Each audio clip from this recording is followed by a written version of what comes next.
So there's lots of issues. Chapter 50 has not been rewritten from a complete whole. The solid waste business has changed dramatically.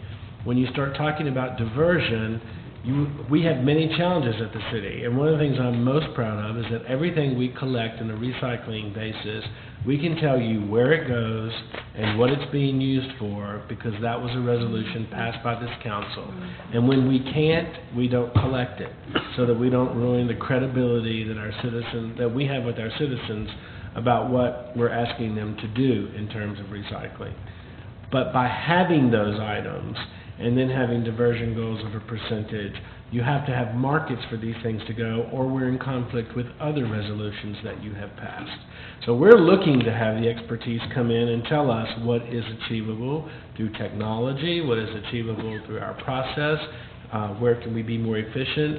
And in 2015, we will be required to go through a fleet replacement cycle again. We just completed our last cycle this next year, 2014. And if we're going to make process changes, we need to make them before we start investments in capital equipment of that value. Not to mention the rate study, because it's a 5-year study of what your cost is to deliver that service for 5 years. And you don't want to change the process in the middle of it, to reiterate what Alderman Petty and Kenyon's resolution is. So we're supportive of it. I will say that we have concerns as a division. The C&D operation in Little Rock last year lost $1 million, and the city was challenged with how to make that a more feasible operation. We don't want to add an operation that loses money. So we like the language of the feasibility of assessing these items before we just design a system to automatically do it, and ultimately bring the study back to you so that you make the decision on what it is we're going to do. And then, as Jeremy said, in the last agenda item, we'll do it. Yes, Mark. When we're looking at this and we look at the initial part of this, I think that we might need to improve the language a little bit, because when I look at this, what we need to see is it feasible, and if it's feasible, what is the cost? Because what we're looking at here is the possibility of subsidizing services for recycling. Now, but if you look at the way that Alderman Petty put this at the first, it says whereas we want it to be at least market neutral, and I think that our revenue neutral. So what we need in this feasibility study is to know the cost and know the return on the investment, and if it actually has to be subsidized by another component, then we need to have that included in the study. And I think that whenever I read this, that's what I get out of it, but it might need, if someone has an idea of somehow to add that, we need to know, when this comes back to the Water, Sewer, Solid Waste Committee, we need to know, is it feasible, and what is the cost of this across the board so that it is revenue neutral. And that is mentioned in the first part of this. So as we go further in our discussion, 80%, and I've said this 100 times over and over, is an aggressive goal. It's way beyond what anyone would imagine with the current technology, the current markets, and the current the affordability. We've got to, if we're looking at composting, we've got to look at property that we have to buy. We have to look at controlling the odor. We have to look at the processes. So looking at this as we move forward, and again, maybe we can talk about the language, we need to look at this as a feasibility study and the cost associated with obtaining this with the current situation. This is not demanding that we have, regardless of what it, or I hope it's not, regardless what it costs, we're going to get to 80%, because that's impossible. And if you set a goal, it has to be reachable, and there has to be a means of reaching the goal. Otherwise, it's an unrealistic goal, and that's what we need to get out of this feasibility study as we move on. So I don't know. I've looked at the language, and it might need to be amended a little bit somehow in order to state specifically that we need to look at the feasibility as well as the cost associated with it, where it is revenue neutral. So under section 3, towards the end where it says a feasibility analysis, could we add feasibility and cost-benefit analysis? Would that work with you? I think that's really more in line with what I would like to see, because we've got to, if we can't afford it, then it doesn't mean anything anyway. Well, with a cost-benefit analysis, maybe we could achieve a 60% diversion rate at a certain cost, and that's fairly economical, and then maybe to get that last 10% or something, it's exponentially more cost. Right. And with that cost-benefit analysis, it allows us to find the sweet spot between the investment and the return. Well, that's the business model that I always look at, and I think it's necessary as we move forward on this. So maybe. Okay, so we're looking at an amendment under section 3 to put feasibility and cost analysis. Cost-benefit. Cost-benefit analysis. Sorry. Because the last thing I want to do is to go into our rate study knowing that we're going to have a dramatic increase in rates in order to meet the standards that we've set. And then without having this, well, we don't have the numbers as we go forward. I mean, I So- understand what you're saying, but yeah. So, the intent is to see what, Yeah. what are the guidelines as we go into our, and this is what Alderman Petty was saying, if we're gonna go into the rate study, then let's have the outline of what we're looking at, and the impact on the rates as we move forward. Okay. So that's an amendment, and I So would this was say- number 7, and can you tell me that amendment again? Under section 3, towards the end, right where it says feasibility analysis, we'd be adding feasibility and benefit, or cost-benefit Benefit analysis. And may I ask, so a cost-benefit analysis will answer those questions of kind of these unintended... Well, it'll help us determine, where the breaking point is That's what I'm between, looking at. where the investment in the return. So, there reaches a point where you're having to invest a lot more for diminishing returns, and so it helps us find that sweet spot. So I think it gives us a lot of information to make a good decision. Matthew? Oh, I absolutely support it. I also point out that if we do develop a RFQ or RFP as a result of this, and very likely the draft will be presented to Water and Sewer. I would hope so, for more fine-grained tuning. Okay, so we have an amendment to add cost-benefit analysis under section. Simple? See if this is what you Okay. would like. It's just a new 7 underneath 6 in section 3, and it said a cost-benefit analysis of the diversion of solid waste from disposal to recycling. No, No, actually, up okay. above, just under in section 3, there's the paragraph, that initial paragraph, the last line of that initial paragraph where it says ordinance and feasibility analysis. So it should say, modifications to the existing solid waste ordinance and with a feasibility and cost benefit analysis, and then these six issues. You see what I'm saying? Yeah, I see it, okay. Anybody good? Okay. Any discussion on the amendment? Now, who would like to address us on the amendment?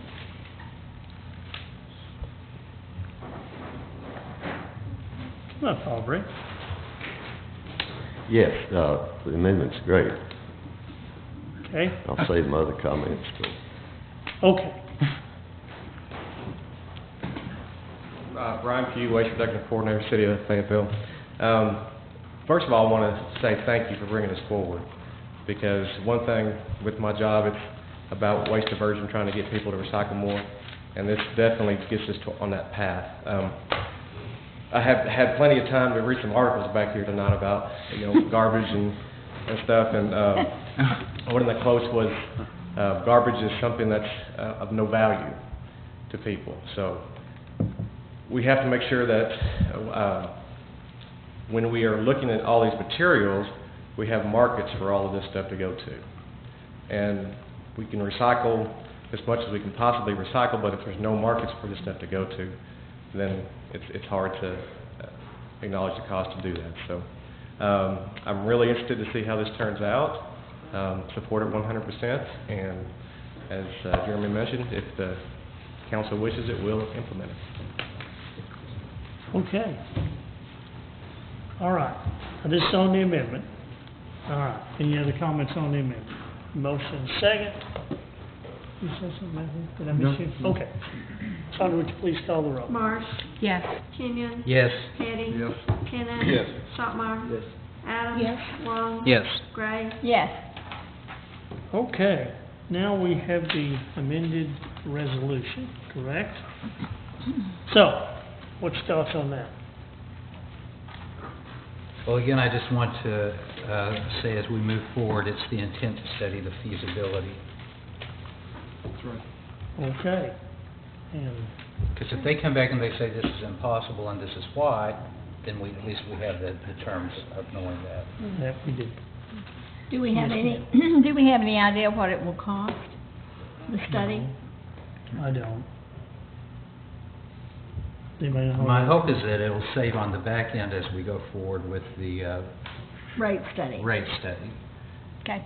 That's my hope. We'll have to look at this request for the RFP whenever it comes to water, sewer, solid waste, and see it. Well, I guess we'll just have to take bids and see. All I can tell you is what Lao Chu says. He says, if you never depart, you never arrive. So I guess we'll get started here, and then we'll see where we end up. I move we pass the resolution. Thank you. Just was hoping. Now, before we vote on this, Aubrey, you have some comments for us. Some of it might be the same old 10-year-ago comments on it, No? but there are people unemployed. Instead of buying a machine to sort things, or having some big operation that's, after the fact sorting trash, this is what we face right now. There's no way to sort it. And I know that there are some efforts made by the city to do it after the fact. But it's try to stop, getting it down to the facility, getting it in a city truck.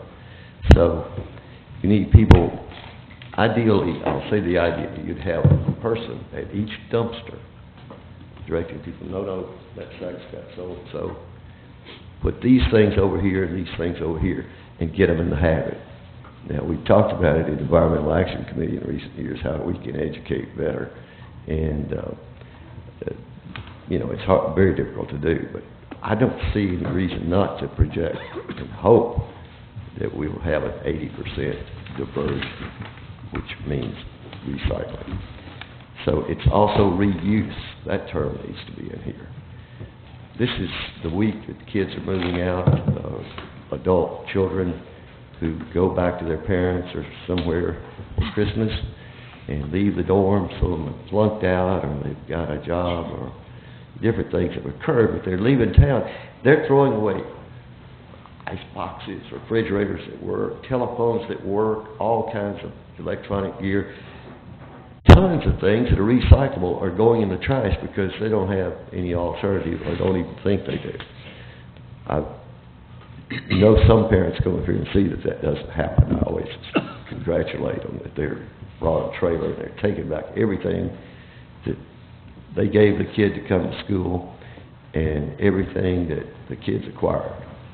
And that way, there's not so much waste going into the waste stream. And it can be done. I know lots of families that have less in their trash can than they have in their recycling bins. And the public needs to know you have several bins if you just go negotiate for them. They're not expensive and they're replaceable. But anyway, yes, it needs to be done up front. And maybe we do need an expensive study. But of course, you'll take bids. You'll know what you're paying before you accept a bid. But, it's, you know, everybody needs to go see what's in a dumpster this week, for, in apartment complexes in particular. If you don't want to stick your hand in there, get you a stick and just kind of raise up the bag and see what's in one. And you'll be curious enough to open one yourself. Don't spill it outside. But the point is that everything people buy goes in the trash prematurely today. And I see laughs about this, but your grandparents, none of you probably had grandparents who owned enough clothes to fill a closet. Chances are they were in the 30s. They had a few things they wore, and they bought new ones rarely, and they made a lot at home. Now we buy them and throw them away within a season, and it's really one of the big reasons we have too much. Thank you. Thank you, Alder. Does anybody else want to comment? Okay, I'm bringing it back now. We have a motion and a second to pass the resolution. Any final comments from the council? Okey dokey. All right. Sandra, would you please call the roll? Marsh. Yes. Kenyon. Yes. Petty. Yes. Tennant. Yes. Shopmire. Yes. Adams. Yes. Long. Yes. Gray. Yes. Okay, well, that concludes our business for tonight. Today, Chief of Staff, you want to talk about David, or you want me to do it, or? Sure, I'll be happy to do it, All Mayor. right. Today we received a resignation from our Director of Utilities, which he runs our water, sewer operations, as well as our parking operations, with David Juergens. He has accepted a position in Chesapeake, Virginia, adjacent to Virginia Beach, where he will assume the position of the City of Chesapeake Director of Utilities, and will be leaving the City of Fayetteville after the first of the year in early January. We're obviously very sad to see David go. He has a wealth of knowledge, a very long tenured employee of the city. But one thing I'll say that Mayor Jordan said as David spoke with us this morning is that it is never our intention to hold people back from their dreams or opportunities to make more money, to have greater opportunities. And so we will be conducting a search to fill this position. It's an extremely important position, and we're currently trying to put together some interim staffing plans between the search and the responsibilities that David has led for the city. One of the most important being the construction project of our parking deck, where he's been the project manager. So we wanted to make sure that the council was aware on the same day that we got that notice. And we'll be working with David on a transition plan as we move forward. And we wish him the best of luck, and we hate to see him leave. Yes, absolutely. David was excellent staff. 21 years. 21 years. Sorry. Did you pass out David's letter? Yes, I have a copy of his resignation letter for each of you, so you'll see what he gave the mayor and I, if y'all want to. Joe, we have a copy for you as well. Take one and pass that along, and Joe, I'll bring you a copy. Mayor, and other announcements in wrapping up tonight. I want to remind the council that the Senior Giving Tree, which is this Thursday, December the 19th at 10 a.m. at the Fayetteville Senior Center, the council is invited to attend, where we also provide gifts for homebound seniors who participate in the Meals on Wheels program, and our community seniors have an event for this holiday season. We also want to remind citizens that the city is currently giving away energy efficiency and weatherization kits that are available for qualifying low and moderate income residents for the city of Fayetteville. You can visit Development Services building on 125 West Mountain, just down the street here, to fill out an application request for those kits. I'll remind the council you have an ordinance review committee meeting on Thursday at 5:15 in this room, 219, where you'll be discussing the mobile vending ordinance. We want to remind citizens that Solid waste. We rescheduled our Saturday solid waste facility operations for the compost site to be open this Saturday from 8 a.m. to 12 noon, since we were closed on the only other Saturday due to inclement weather, so that we have a weekend this month available for citizens where we're giving away free mulch and they can also get compost. And while we move into the holiday week, city offices will be closed on Tuesday, December the 24th, and Wednesday, December the 25th. And solid waste services that week, Monday and Tuesday will run on their regular scheduled days. Wednesday, which is Christmas Day, service will be on Thursday, and Thursday service will be on Friday. So we have had press releases out and information on the site, but in case you get asked any questions on that as well. And I'll remind the council of our holiday celebration with staff, division, and department heads Friday at 1621 North Star Drive, home of council member Adela Gray, Friday at 7 p.m. And we hope everyone has a great, safe holiday. We also will have free parking in the city of Fayetteville and parking locations on the 24th and 25th of December. So if you're doing some last-minute shopping in town, park for free. What other announcements do we have? December is the only month we don't have a Ward 4 meeting, so no Ward 4 meeting this month. Sir? I just wanted to say thank you to our outgoing Environmental Action Committee members, Terry Lane, Angie Albright, Lori Yazwinski, and Joe Kleeklack. I really appreciate their service on the committee and want to acknowledge that. Okay. I want to thank this council for a very productive year. This is our last council meeting, except for the agenda session on the 30th, but it's been a very productive year, and I wish this council a happy and safe holiday season. So, but I will see you again on Friday, so it's not like we'll be apart long. So, anyway, I wish you all well.